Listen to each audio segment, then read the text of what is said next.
भारत में अगर हम एलिमेंट्री एजुकेशन या प्रारंभिक शिक्षा की बात करें तो फर्स्ट क्लास से 8 क्लास तक की जो एजुकेशन होती है उसे एलिमेंट्री एजुकेशन या प्रारंभिक शिक्षा कहते हैं। और अगर हम बात करें यूनिवर्सलाइजेशन ऑफ एलिमेंट्री एजुकेशन, प्रारंभिक शिक्षा का सार्वभौमिकरण, तो प्रारंभिक शिक्षा का सार्वभौमिकरण का मतलब है कि भारत में रहने वाले सभी बच्चों को एलिमेंट्री एजुकेशन प्रोवाइड करना, ताकि जो बेसिक जो एजुकेशन है 8 क्लास तक की सभी बच्चों को मिल सके। तो सभी बच्चों के लिए 8 क्लास तक की जो बेसिक एजुकेशन है उसकी व्यवस्था करना, सभी को प्रोवाइड करना। तो इसी कंसेप्ट को, इसी अवधारणा को कहा गया है यूनिवर्सलाइजेशन ऑफ एलिमेंट्री एजुकेशन, मतलब भारत में रहने वाले सभी बच्चों तक एलिमेंट्री एजुकेशन पहुंचाना। लेकिन भारत एक कितना बड़ा देश है, एक साइड देखेंगे तो पहाड़ी एरिया है, एक साइड देखो तो रेगिस्तानी इलाका है, एक साइड समुद्र का एरिया है, एक साइड देखोगे आप नॉर्थ ईस्ट साइड में जाओगे तो वहाँ पे जो फॉरेस्ट जो एरिया है, जो वन क्षेत्र हो आपको काफ़ी मिलेंगे, बारिश भी वहाँ पे बहुत होती है। तो ऐसे इतने बड़े देश में दूर दराज तक किस तरह से शिक्षा को पहुँचाया जाए, किस तरह से कोने-कोने में रहने वाले लोगों को, वहाँ पे बच्चों को किस तरह से एजुकेशन उनको दिया जाए। तो इस वीडियो में हम यही जानने वाले हैं strategies for reaching out the unreach, कि अनपहुंचों तक, मतलब जहां तक एजुकेशन पहुंच नहीं पाई है, ऐसी जगह जहां पे सरकारी सुविधा भी नहीं पहुंच पाई है, तो ऐसी जगहों पर किस तरह से पहुंचा जाए और ऐसी जगहों पर वहां के जो बच्चों को किस तरह से एजुकेट किया जाए। तो इसके लिए क्या क्या स्ट्रेटेजीज या रणनीतियां होनी चाहिए, या गवर्नमेंट किन किन स्ट्रेटेजीज पे काम कर रही है, तो हम बात करते हैं। सबसे पहले जो हम बात करेंगे कि कौन-कौन सी स्ट्रेटेजी जो है गवर्नमेंट फॉलो कर रही है या जिसके थ्रू काम कर रही है। तो सबसे पहले हम देखेंगे वैकल्पिक विद्यालय, अल्टरनेटिव स्कूल्स, फिर हम बात करेंगे सेतु पाठ्यक्रम, ब्रिज करिकुलम। उसके बाद हम जानेंगे सामुदायिक गतिशीलता, कम्युनिटी मोबिलाइजेशन के बारे में, फिर हम विद्यालय मानचित्रण, स्कूल मैपिंग की बात करेंगे। उसके बाद हम बात करेंगे बहुस्तरीय योजना, मल्टी लेवल प्लानिंग, और लास्ट में हम बात करेंगे प्राथमिक बाल अवस्था की देखभाल और शिक्षा, ईसीसी की हम बात करेंगे। तो अब हम एक-एक करके इनके बारे में जानते हैं। सबसे पहले अगर हम बात करें वैकल्पिक विद्यालय, अल्टरनेटिव स्कूल, तो देखिए इस एक होता है स्कूल और एक होता है अल्टरनेटिव, मतलब जहाँ पे स्कूल खोलना पॉसिबल ना हो तो वहाँ पे उसके अल्टरनेट में वैकल्पिक रूप से इस तरह की व्यवस्था की जाए ताकि वहाँ पर बच्चों को एजुकेशन मिल सके। अब शहर में आप रह रहे हैं तो यहाँ तो स्कूल हैं, जगह-जगह आपको स्कूल्स मिल जाएँगे, वहाँ पे गवर्नमेंट स्कूल, प्राइवेट स्कूल्स, और आप आराम से देखेंगे बच्चे जाके एजुकेशन लेते हैं। लेकिन अगर हम किसी डेज़र्ट एरिया की बात करें, रेगिस्तानी क्षेत्र की बात करें, पहाड़ी एरिया की बात करें, पहाड़ों में लोग अंदर रहते हैं। आप देखोगे कि एक-एक पहाड़ पर 2-3 ही घर हैं, तो वहाँ पे स्कूल खोलना तो पॉसिबल नहीं है। अब 5-6 बच्चों के लिए एक बड़ा स्कूल तो ओपन नहीं होगा। तो ऐसे में ऐसे बच्चों के लिए जो अल्टरनेटिव अरेंजमेंट किए जाते हैं, और किस तरह से अरेंजमेंट किए जाते हैं, तो जो सरकार है दूर-दराज के जो इलाके में जो रहने वाले बच्चे हैं उनको एजुकेट करने के लिए एनजीओज़ के साथ भी मिलकर काम कर रही है। तो जो हज़ारों एनजीओज़ हैं इस दिशा में सरकार के साथ मिलकर काम कर रहे हैं। तो ये एनजीओ जो हैं ऐसे दूर-दराज के इलाकों में जाते हैं, चाहे ट्राइबल एरिया, चाहे हम बात करें हिली एरिया, चाहे रेगिस्तानी एरिया, और वहाँ पे बच्चों के साथ काम करते हैं, उनको एजुकेट करते हैं, उनका जो कंसेप्ट है, जो बेसिक कंसेप्ट है, बेसिक एजुकेशन उनको प्रोवाइड करते हैं। तो इस तरह के जो वैकल्पिक जो विद्यालय हैं, अल्टरनेटिव स्कूल हैं, ये कोई फिक्स करिकुलम यूज़ नहीं करते, कोई फिक्स बुक यूज़ नहीं करते। ये अलग-अलग बुक्स जो है यूज़ करते हैं, ये अपना स्टडी मटेरियल तैयार करते हैं बच्चों के इंटरेस्ट के हिसाब से। मेन पर्पज़ क्या होता है? बच्चों को सिखाना, बच्चों को बताना। और कई बार ये भी होता है कि मान लो किसी जगह पे हिली एरिया में, फॉरेस्ट एरिया में 8-10 बच्चे हैं, तो सरकार क्या करती है, उनके लिए एक टीचर अपॉइंट कर देती है, एक छोटा-सा सेंटर ओपन कर दिया और वहाँ पे सब बच्चों को जो बेसिक एजुकेशन उनको प्रोवाइड की जाती है। तो इस तरह के जो स्कूल होते हैं उनको अल्टरनेटिव स्कूल कहा जाता है। तो इस तरह के जो स्कूल में जो नॉर्मल स्कूल होते हैं जहाँ पे फिक्स करिकुलम होता है, फिक्स टाइम टेबल होता है, साल में एग्ज़ाम होते हैं, तो इस तरह का सिस्टम फॉलो नहीं किया जाता। यहाँ का सिस्टम बहुत फ्लेक्सिबल होता है। तो जो भी विद्यालय शिक्षा के किसी भी वैकल्पिक तरीके का पालन करने का दावा करते हैं, उसे वैकल्पिक विद्यालय माना जाता है। Alternative education is an educational method, philosophy, or pedagogy that differ significantly from the mainstream way of education, कि ये मुख्य धारा का जो तरीका है उससे काफ़ी भिन्न होती है। और अगर हम भारत की बात करें तो India has been a land of alternative education, तो भारत तो वैकल्पिक शिक्षा का देश रहा है। भारत में अंग्रेजों के आने से पहले यहाँ की जो शिक्षा पद्धति थी गुरुकुल प्रणाली, तो यहाँ पे क्या था, यहाँ पे कोई ऐसा फिक्स करिकुलम नहीं होता था। यहाँ पे बच्चों की जो उनकी काबिलियत थी, जो बच्चों का इंटरेस्ट था, उसके हिसाब से बच्चों को पढ़ाया जाता था। कोई कृषि अच्छा कर सकता था तो उसको एग्रीकल्चर की एजुकेशन दी जाती थी। कोई लड़ाई में अच्छा था तो उसको उस हिसाब से कोई गदा अच्छे से चला सकता है तो उसको गदा सीखने की ट्रेनिंग, कोई तीर धनुष चलाता था अच्छे से तो उसको, कोई तलवारबाजी अच्छे से करता था तो उसको तलवारबाजी सिखाई जाती थी। कोई घोड़ा अच्छे से चला लेता था तो उसको घोड़ा चलाना सिखाई जाता था। और कोई बच्चों को अच्छे से पढ़ा लेता था, समझा लेता था, बुद्धिमान था तो उसको उस फील्ड में ट्रेन किया जाता था। तो यहाँ तो अल्टरनेटिव सिस्टम पहले से था, बच्चों को उसके इंटरेस्ट के हिसाब से, उसकी नीड के हिसाब से पढ़ाया जाता था, सिखाया जाता था। लेकिन भारत में अंग्रेजों के आने के बाद से जो ये फॉर्मल जो एजुकेशन जो सिस्टम है, जो मेन स्ट्रीम एजुकेशन है, ये स्टार्ट हुआ। नहीं तो यहाँ तो अल्टरनेटिव एजुकेशन पहले से था। ऐसा कोई फिक्स बाउंडेशन नहीं थी, ऐसा कोई फिक्स करिकुलम नहीं था, ऐसा कोई एग्जाम सिस्टम नहीं था। अब हम बात करते हैं वैकल्पिक विद्यालयों के प्रमुख पहलू की एस्पेक्ट ऑफ अल्टरनेटिव स्कूल्स क्या-क्या हैं। तो इनमें क्या-क्या चीज़ें ख़ास हैं। नॉन कॉम्पिटिटिव लर्निंग एनवायरनमेंट, कि यहाँ पे किसी तरह की प्रतिस्पर्धा नहीं है कि कोई फर्स्ट आएगा, कोई सेकंड आएगा, कोई थर्ड आएगा, कोई फेल हो जाएगा, ऐसा कुछ नहीं है। यहाँ पे जो मेन ऑब्जेक्टिव क्या है, सभी बच्चों को सिखाना, सभी बच्चों को आगे बढ़ाना। और प्रासंगिक रूप से अपनाया गया करिकुलम, कि जो करिकुलम है कोई फिक्स करिकुलम नहीं है। मेन है बच्चों की नीड क्या है, बच्चा कैसा सीखेगा, उस हिसाब से करिकुलम, अलग-अलग जो करिकुलम है, जो भी चीज़ें ठीक है, जो भी बुक्स हैं बच्चों की नीड के हिसाब से उसका यूज़ किया जाता है। किसी तरह का कोई कंपैरिज़न नहीं होता। और सीखने की लचीली गति, फ्लेक्सिबल पेस ऑफ लर्निंग, कोई जल्दी सीख रहा है, कोई देरी से सीख रहा है, लेकिन सिखाना सबको है।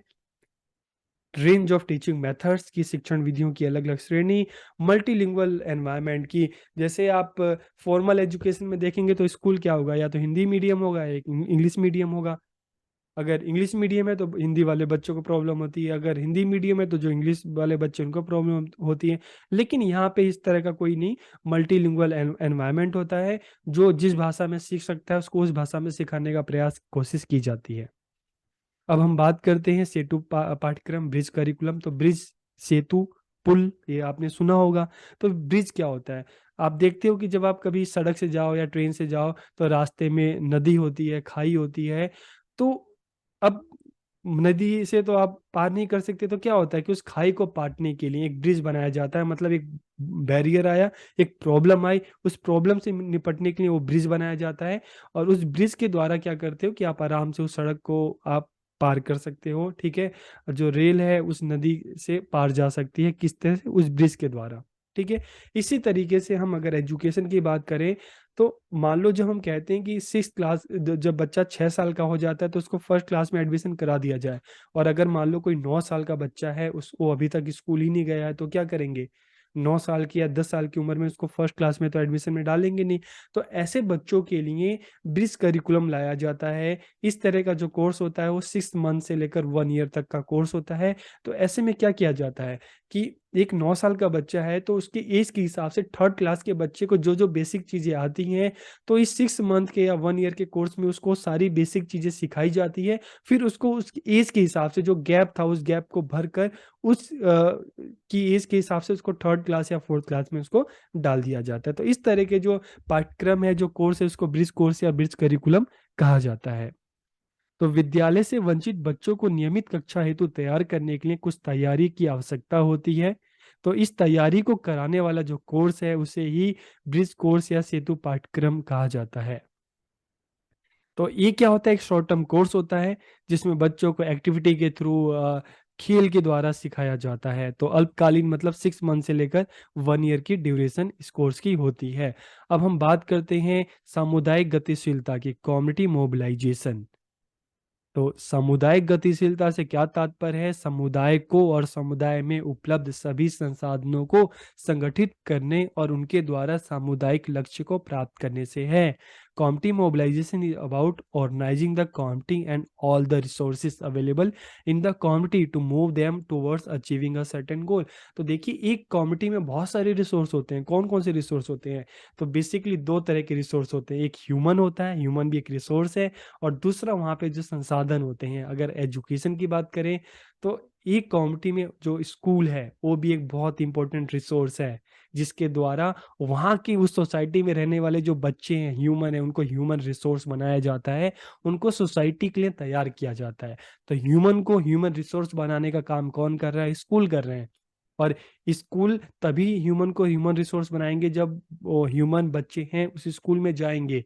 तो कम्युनिटी मोबिलाइजेशन की बात करें तो यहाँ पे क्या होगा कि कोई भी समुदाय गतिशील तब होता है, आगे तभी बढ़ता है, जब वहाँ के जो सभी रिसोर्सेस हैं, ह्यूमन रिसोर्स या नॉन ह्यूमन रिसोर्स, इन सभी का सही से इस्तेमाल हो। स्कूल जो है, स्कूल में सभी बच्चे स्कूल में एजुकेशन लें, तो बच्चे क्या होंगे, चीज़ों को सीखेंगे, समझेंगे, अच्छी एजुकेशन लेंगे और आके अपने सोसाइटी में जाएँगे, अपना कमाएँगे, खाएँगे और अपनी सोसाइटी की जो नीड्स है उसको पूरा करेंगे। तो सामुदायिक गतिशीलता मानव और गैर मानव दोनों संसाधनों को एक साथ लाने का प्रयास है, ताकि जो सतत विकास को प्राप्त करने के लिए जो विकासात्मक गतिविधियां हैं उसका आरंभ किया जा सके। तो कम्युनिटी मोबिलाइजेशन मतलब कम्युनिटी के जो रिसोर्सेस हैं उनका सही तरीके से इस्तेमाल होगा, तभी वो सोसाइटी आगे बढ़ेगी। तो स्कूल हैं, कॉलेज हैं, उनका सही इस्तेमाल तभी तो होगा जब वहाँ के बच्चे जो हैं वहाँ तक पहुँचेंगे, स्कूल जाएंगे, कॉलेज जाएंगे। तो सामुदायिक गतिशीलता समुदाय की प्राथमिकताओं, संसाधनों, जरूरतों और समाधानों की पहचान करके समुदाय को उनमें संलग्न करने की प्रक्रिया। एक रूरल आप एरिया की बात करो तो वहाँ पे क्या है कि रूरल एरिया में एग्रीकल्चर एक्टिविटी, खेती ज़्यादा होती है, तो वहाँ पे उस हिसाब से एजुकेशन का प्रबंध करना, बच्चों को उस हिसाब से तैयार करना, ताकि वो एजुकेशन लेकर अपनी सोसाइटी की जो नीड्स हैं उसको पूरा कर सकें, आगे बढ़ सकें। तो इसके लिए ज़रूरी है कि जो सोसाइटी में जो लोग हैं, सोसाइटी के बीच अवेयरनेस प्रोग्राम चलाया जाए, उनको बताया जाए इसकी इम्पोर्टेंस, एजुकेशन की इम्पोर्टेंस बताई जाए, ठीक है? सामुदायिक गतिशीलता शिक्षा के मूल्यों के बारे में जागरूकता पैदा करती है। Community mobilisation creates the awareness about the values of education. और अगर हम बात करें स्कूल मैपिंग, विद्यालय मानचित्रण, तो स्कूल मैपिंग, स्कूल का मैप बिल्कुल नहीं। स्कूल मैपिंग का क्या मतलब है कि school mapping techniques help to identify the most appropriate location of school so that the more number of children can be benefit. कि विद्यालय मानचित्रण से मतलब क्या है कि किसी भी क्षेत्र में जहाँ पे स्कूल नहीं है, यहाँ पे जहाँ जहाँ पे बच्चों को देख कर के बच्चों को एज लेवल क्या है, किस तरह का स्कूल वहाँ पे खोला जाए, प्राइमरी स्कूल या सेकेंडरी स्कूल है। तो स्कूल खोलने से पहले तो ये तो देखा जाता है, हर कहीं तो स्कूल खोल नहीं सकते। जहाँ पे स्कूल की ज़रूरत है तो सबसे पहले सबसे अच्छी लोकेशन कौन-सी है, जहाँ पे अगर स्कूल ओपन किया जाए तो आस-पास के सभी क्षेत्र से बच्चे वहाँ पे आ सकें। तो स्कूल मैपिंग में इसी चीज़ को आइडेंटिफ़ाई किया जाता है कि कोई भी स्कूल खोलने का बेस्ट लोकेशन कौन-सा है, ठीक है? तो विद्यालय मानचित्रण तकनीक विद्यालयों के सबसे उपयुक्त स्थान की पहचान करने में मदद करती है, ताकि ज़्यादा से ज़्यादा बच्चों को इसका लाभ मिल सके। तो this include the following thing, इसमें कुछ चीज़ें हैं जिसकी हम बात करेंगे। सबसे पहले है विद्यालय खोलने के लिए सबसे आदर्श स्थान की पहचान करना, identify the most ideal location for opening school. फिर मौजूदा शैक्षिक सुविधाओं का पता लगाना कि स्कूल खोलने का सही जगह क्या है और कौन-कौन सी जो फैसिलिटीज़ है वो स्कूल में दी जानी चाहिए बच्चों के हिसाब से। लेकिन इसके लिए ज़रूरी है कि उस जगह का 4-5 ईयर का डाटा कलेक्ट करना, कि उस जगह पे टोटल नंबर ऑफ बच्चे कितने हैं, उनका एज ग्रुप क्या है, उनको किस तरह के जो स्कूल खोले जाने की ज़रूरत है। तो सबसे पहले वहाँ पे एक डाटा कलेक्ट किया जाता है, और इसके बाद collection of data to get information about age group कि बच्चे किस एज के हैं, बच्चे छोटे हैं, बड़े हैं, क्या बच्चों का एज ग्रुप है, उस हिसाब से स्कूल ओपन किया जाए। कि वहाँ पे आंगनवाड़ी ज़्यादा ज़रूरी है या प्राइमरी स्कूल ओपन किया जाए, सेकेंडरी स्कूल ओपन किया जाए, किस तरह का स्कूल ओपन किया जाए, तो डाटा कलेक्ट करना। फिर भवन और अवसंरचना के लिए आवश्यक जानकारी प्राप्त करना, कि obtaining the necessary information for building and infrastructure. फिर नामांकित बच्चों की संख्या का आकलन करना, कि to assess the number of children to be enrol, कि कितने बच्चे एनरोल होंगे वहाँ पे, उस हिसाब से तो बिल्डिंग तैयार की जाएगी, बनाई जाएगी।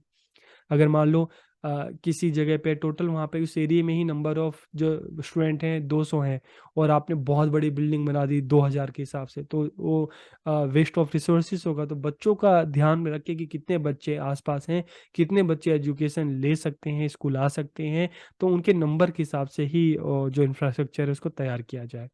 फिर मल्टी लेवल प्लानिंग का मतलब है अलग अलग लेवल पर प्लानिंग।